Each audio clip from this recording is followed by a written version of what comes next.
Paz do Senhor, meus irmãos, que é o pastor Marco Júnior, e agora chegou a hora de nós entrevistarmos a nossa irmã Cláudia. Amém. Paz do Senhor, irmã Pai do Cláudia! Senhor, pastor Júnior. A entrevistadora agora vai virar entrevistada, né? Exatamente, com Tá certeza, certo. com certeza os irmãos também querem ouvir um pouco da história, né? Coisas que a nossa irmã Cláudia só ela viveu enquanto estava em Rio Grande do Norte com o nosso irmão Jessé, não é? Enquanto o nosso pai estava aqui trabalhando, mão na massa, correria, também tinha um momento dele de repouso, quando ele precisava atravessar a Macedônia para ir descansar um pouco na casa de Cláudia. E tinha momentos que a nossa irmã Cláudia, ela dizia assim, vou me mudar daqui, vou me embora mais para perto. Ele dizia, não faça isso, minha filha, porque aqui é um lugar de repouso.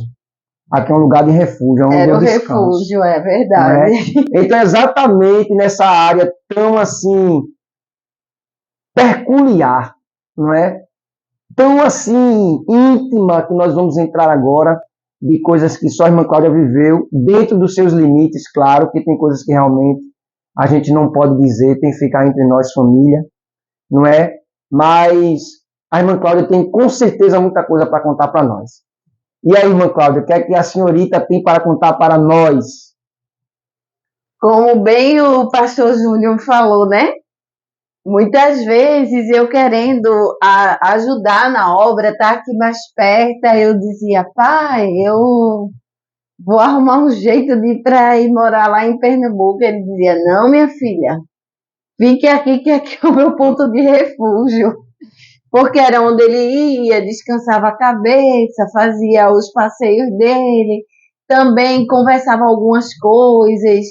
E eu, como tenho um temperamento, né, sanguíneo, um pouco assim, ele me confidencializava algumas coisas e dizia, pai, pelo amor de Deus, a pessoa não pode ser bobo assim, não. Aí ele dizia, minha filha, importante é o meu galardão no céu. E isso aí eu aprendi e tento colocar em prática, porque eu sou um pouco impulsiva, né? Mas a lição que ele deixou foi que mesmo mediante as provações, as acusações, as perseguições, a gente tem que fechar os olhos diante dessas coisas, porque a nossa recompensa não vem de ninguém aqui da terra, a nossa recompensa vem do Senhor. Aí ele dizia, não, o importante é o meu compromisso com o céu, com o meu galardão vem do céu. Aí eu dizia até brincando para ele, eu acho que nessa sua coroa não tem nem mais espaço para pedrinha. Porque quem conheceu o pai, teve a oportunidade de conviver com ele, é, sabia que ele era um homem que se doava demais pela obra e pelo próximo, né? Não só pela obra, mas como o próximo. Muitas vezes em nosso lar, quando os filhos ainda eram todos dentro de casa, nenhum casado, chegava alguém pedindo na porta alguma coisa, e eu lembro muito bem de uma vez que só tinha uma margarina e pai pediu para a mãe dividir aquela margarina para doar para outra pessoa que chegou na porta. E a maior experiência que eu tenho na vida é que Deus nunca deixou faltar nada, pastor Marcos. Mesmo o pai com um monte de filho para criar, alimentar, e chegava alguém na porta, ele sempre pedia para a mãe e os dois, ambos, né, separar a comida, então fazia aquele panelaço de comida e doava. Quantas vezes foi feito sopão e doava para o pessoal, e a gente viu que, assim, riqueza nenhuma, né, mas a riqueza espiritual é algo assim que não tem medida, não tem como a gente mensurar, né? E eu lembro que quando ele estava próximo, né, de partir, antes, um pouquinho próximo, ele dizia que era muito difícil trabalhar pela obra, eu dizia, ai pai, se eu fosse o senhor, largava a mão disso aí, o senhor não precisa estar sofrendo por isso. Porque eu via a ansiedade dele, o desejo dele, via que ele se desgastava também emocionalmente, né? Que muitas vezes a pessoa acha que ser pastor é tudo muito lindo, é mil maravilhas, chegar ali diante do púlpito, mas o senhor sentiu na pele, né, pastor? O senhor sente as pedradas no dia a dia. Então, eu, como filha dele, eu via o sofrimento dele e eu dizia, pai, o senhor não precisa passar por isso. Para que passar por isso? Aí ele dizia, minha filha, na caminhada, eu nunca esqueço disso, na caminhada do povo de Israel, tinha coxo, tinha manco, tinha gente bom, e não ficou ninguém para trás. Estava ali, ó, Moisés lidando com aquele povo e falava, o povo via os milagres de Deus. No outro dia o pessoal estava metendo a língua em Moisés, e mesmo vendo que Deus era na vida de Moisés, só que tinha que continuar, ou seja, um grande legado dele, que mesmo em meio às pedradas, às acusações, não podemos desistir, porque o nosso alvo, a gente nunca pode esquecer, que é o céu, né? Exatamente. E vocês falando sobre essas coisas, a gente lembra que em vários momentos da administração dele, tinha 2 pontos que muita gente vai lembrar agora, inclusive, não é? Que ele dizia, irmãos, a nossa vida é como uma roda gigante. Sim, tem momento que nós estamos em cima, tem momento que nós estamos embaixo. Você que está em cima, não zombe para aqueles que estão embaixo, porque um dia a roda gigante pode virar. E é um outro ponto que também marca-nos, não é? É quando ele dizia, você quando estiver ouvindo a palavra ou ouvindo qualquer outra coisa, você sempre carregue 2 sacos, um furado e outro costurado. Não é? Ele era aquilo muito aquilo que era bom você guardava, aquilo que não era você colocava no saco furado e assim você deixasse passar. Era exatamente na prática que ele mostrava para você quando saía daqui e era para Rio Grande do Norte, e você, quando ouvia, qualquer outra pessoa que ouvisse, não tivesse esse discernimento, iria dizer coisas, como é que o senhor aguenta? Porque eu também cheguei a comentar coisas, como é que o pai aguenta? E como é que...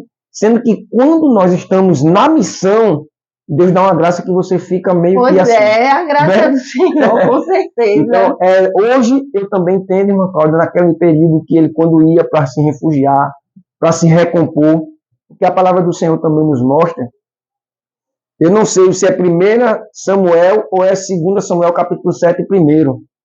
E estando o rei Davi em sua casa, o Senhor lhe dá descanso de todos os inimigos em redor. Sim. Ou seja, tem um momento que Deus faz com que nada em volta nos atinja para a gente se recompor, para a gente se refugiar. Sim, porque não é fácil, né? Assim, trabalhar para o Senhor é uma obra muito espinhosa, e quem está na liderança realmente é difícil.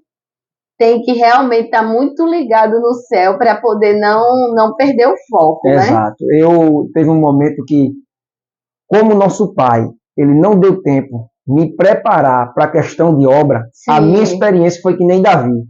Tu tem alguma experiência, Davi, para enfrentar esse gigante? Davi disse, eu matei um leão e um urso. O que é o leão e o urso para um gigante estrategista? É verdade. Né? Sendo que Deus, ele utiliza. E o que aconteceu comigo? Eu fui preparado no termo profissional. Das conquistas que eu queria, as decepções que eu tinha, e o busca que eu... Então, trazendo para o âmbito do trabalho secular, eu fui preparado para o âmbito espiritual. Sim. Agora, com outra vivência. A gestão, né? Com outra gestão. Sendo que é uma gestão espiritual. Sim. E hoje, eu entendo porque lá atrás... o que eu passei, o que eu vivi profissionalmente para trazer para o lado espiritual. Ou seja, a experiência, né? Que Deus queria mostrar. É o mínimo de experiência possível, Deus faz com que ali você utilize dela. Sim. É o caso da mulher. O que é que tu tens em casa? Se não, tem um pouquinho de azeite. É o suficiente para uma grande obra. Ou seja, então nós estamos aqui, irmã Cláudia, nesse podcast, nesse bate-papo, ouvindo essas histórias suas de quando nosso pai atravessava para ir para o outro lado, e era exatamente a parte que é mais difícil de uma pessoa ouvir de uma liderança. Sabe por que hoje, irmã Cláudia, um pastor ele se é considerado muito só? Porque ele escuta o problema de todo mundo. Sim. Mas quem escuta o dele? É. E quem vai escutar o problema de uma liderança pode até escandalizar. Sim. Aí, uma liderança verdade. não tão pronto para ouvir os questionamentos. Sendo que eu aprendi em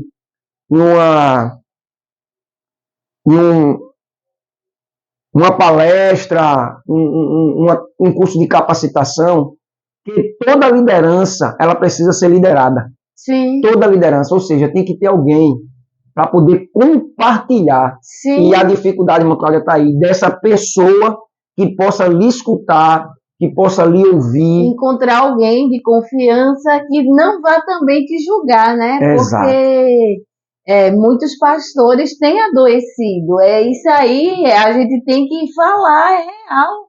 Muitos pastores têm adoecido porque seguram uma carga muito pesada e não tem ninguém para ouvir, igual o senhor relatou, pastor. Mas isso é importante porque eu acredito que esse nosso bate-papo também vai ajudar outros pastores.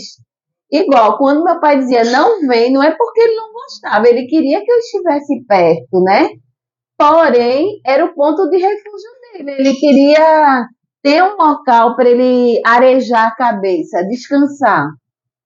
Exato. Não é isso? A gente vê que esse bate-papo vai estar servindo para a nossa vida cotidiana. Pessoas que posteriormente vão começar a escutar e assistir esse nosso bate-papo e vai ajudar na fé de muitos. Com certeza. Né?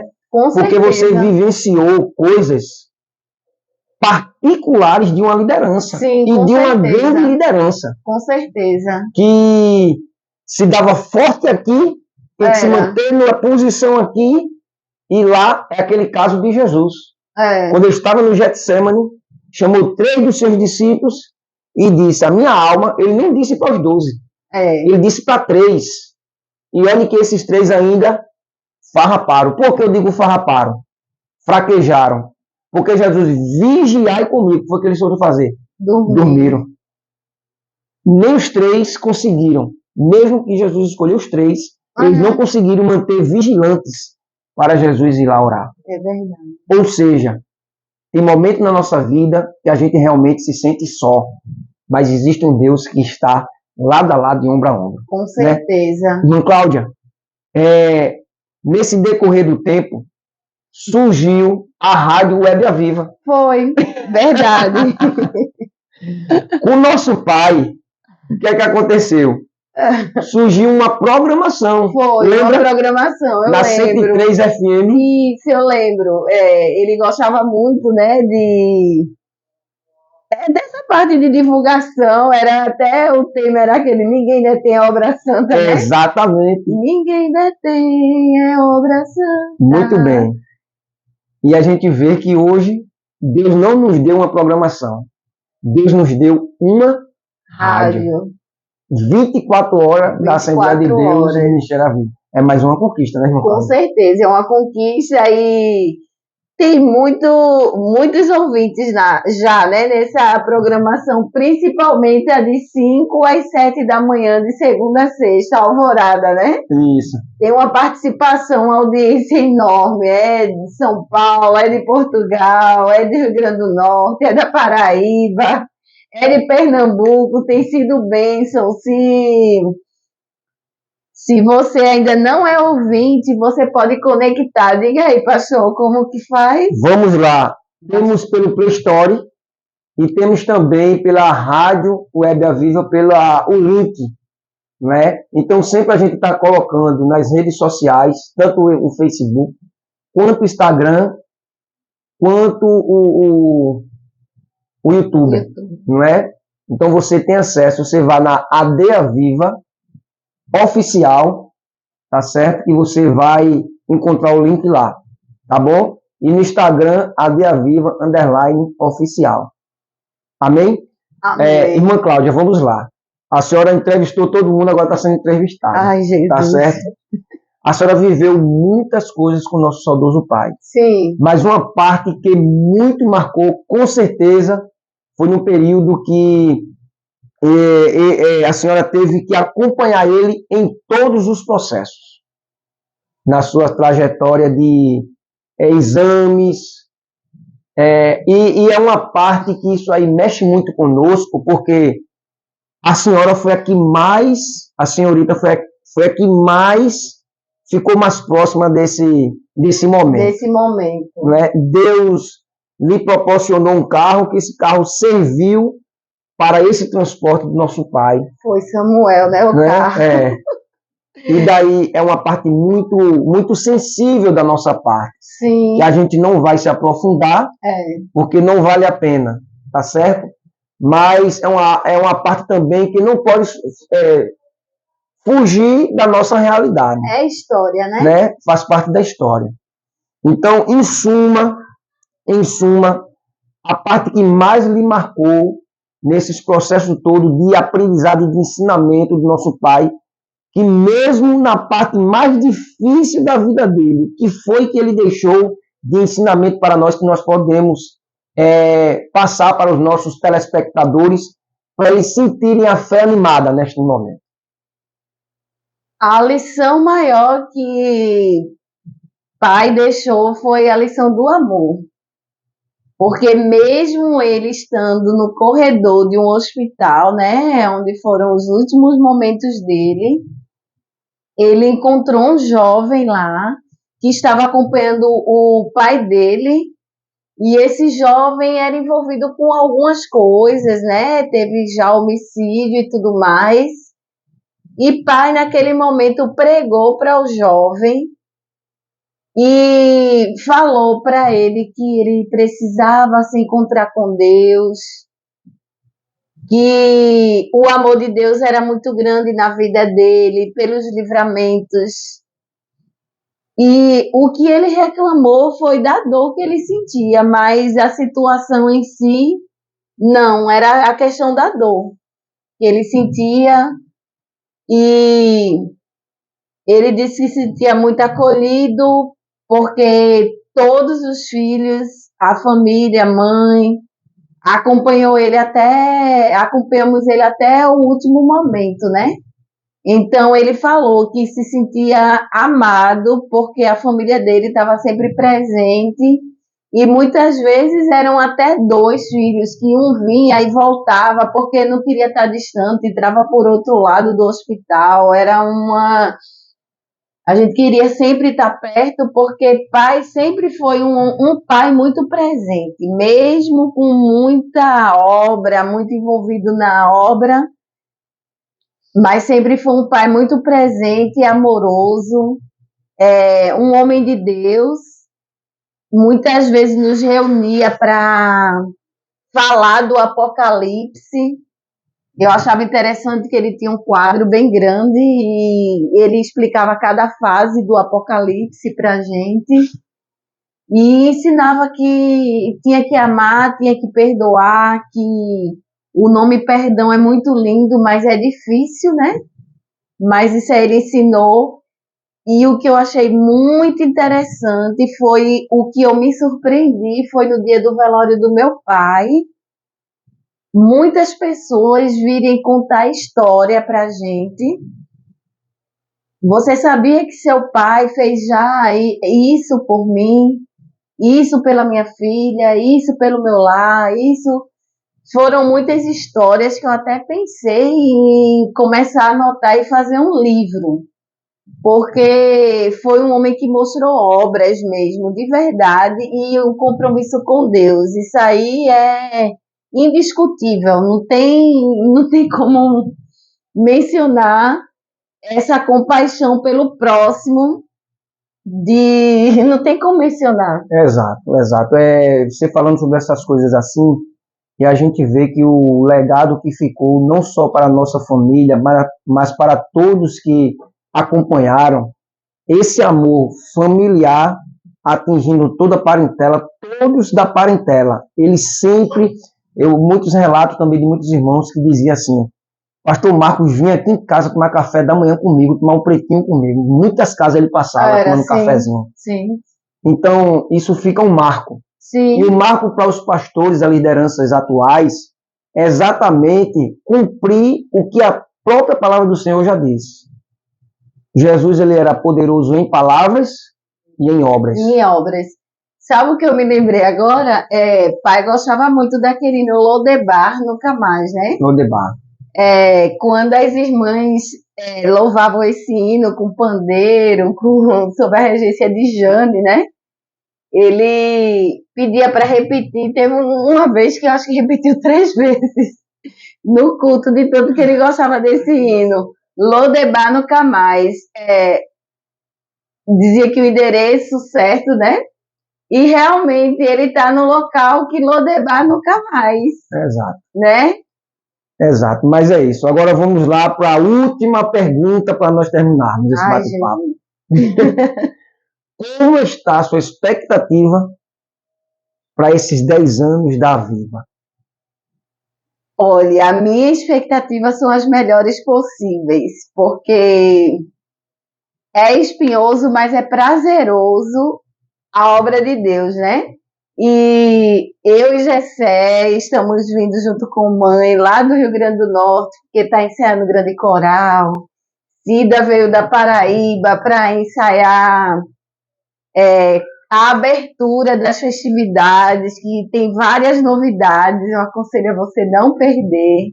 Então tem o Grande Coral, tem peça, tem a abertura e a presença de Deus, que é a principal, que só ontem no ensaio a gente já sente aquele mover. Então convidamos a você a não perder esse momento, né? Esses momentos, na verdade, serão 3 dias de grandes bênçãos. Não é isso, pastor? Isso. E outra, está acontecendo esses 10 anos, essa década, está acontecendo algo que nunca aconteceu na história da vida. Bem por mais que as festividades venham, cada festividade uma novidade, que o povo nas redes sociais ficam tudo, rapaz, como é que pode tal a presença de Deus? Sendo que essa de 10 anos algo muito especial. Especial. Vamos deixar o povo com gostinho na boca. Bora. Então, queridos, ficamos por aqui. Queremos agradecer a Deus pela sua vida. Tá? Espero que esse bate-papo nosso tenha te trazido fortaleza espiritual, momentos felizes em saber que, por maior que a adversidade que você venha passar, você não possa desistir.